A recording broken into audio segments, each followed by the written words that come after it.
Good morning, guys, and Merry Christmas. We're up at Mom and Dad's. We used to go have breakfast this morning. Louisiana Prepper sent me a video a while back of a new pond they had dug and the dock they put in. I wanted to show you guys something. This is pretty funny. When Mom and Dad first had this lake dug, they were building a overpass, and they had to have the dirt. So they were loading 1,100 trucks a day out of here. This thing's 50 foot deep in spots. But Dad jumped the gun and wanted to get a dock in for Mom. So here's the dock. The first level you see is where he started at. Then the lake kept coming up. Then he built the second dock on top of the first dock. And then after that, the water got over that one, so he built the third stage. So he's got 3 docks, one on top of the other one, but that's what you get when you jump the gun with these water levels. And but I wanted to share this with you guys. I thought it was pretty funny. And then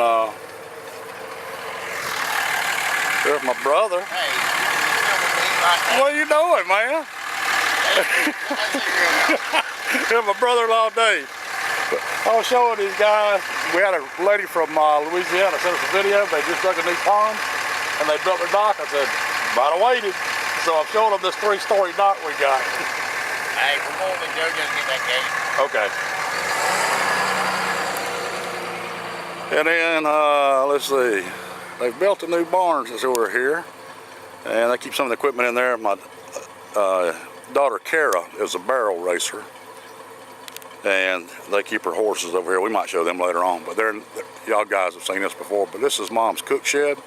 And it just turned out absolutely great for them out here. And but they'll come down. We throw all of our cooks out here under the shed. And she's got a kitchen and bathroom and everything in it now. So that was an old oak hammock that it sits under. And anyway, Dad and them cleaned it up real well. And they've got them a beautiful spot to cook now. But anyway, again, I wanted to show you guys this dock because, again, he jumped the gun. But real quick, Dad said that when he was stocking this thing, he came in first with his minnows, and then the guy he was getting the fish from in Georgia said, Stuart, give your minnows about 3 months and come in and put your brim. So what he put in was these Georgia hybrid brim, and they're supposed to get up to 5 pounds. And they're huge, but the darn things have teeth. I swear they got a strain of piranha in them.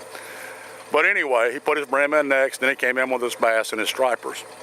Well, then the weeds started growing in the lake, and so Dad asked him, he says, what can I do? So he said, Stuart, buy a bunch of these carp. So he bought some carp, and some of them were 25 pounds that he put in here.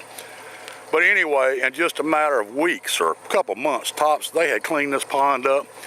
And anyway, it just really ended up just being crystal clear and nice, and these carp were just eating the fire out of the grass. Well, then Dad goes up there and he gets worried about the carp eating his other fish. And I don't think they will, but that's how Dad is. And he goes and asks the guy that sold him the fish up in Georgia. He said, listen, he said, these carp, what will they do if they run out of this grass and stuff to eat? And the guy, being the salesman that he was, says, oh, Stuart, don't worry about that. He said, shoot, I've seen them carp roll up on the shore, be up 4 or 5 feet out of the water, eating that grass growing around the pond, up on the land. Dad said, you got to be kidding me. He said, nope. He says, Stuart, do you have a dock? Dad said, yeah. He said, I got a dock. He said, well, what color is it? Dad said, well, it's natural. He said, we just got it natural wood. He said, well, that's good. He said, Stuart, whatever you do not paint that dock green. Dad said, how come? He said, they'll think it's grass and they'll eat your dock too. So anyway, guys, it's Christmas morning. We wish you guys, or hope that you guys have had a very Merry Christmas.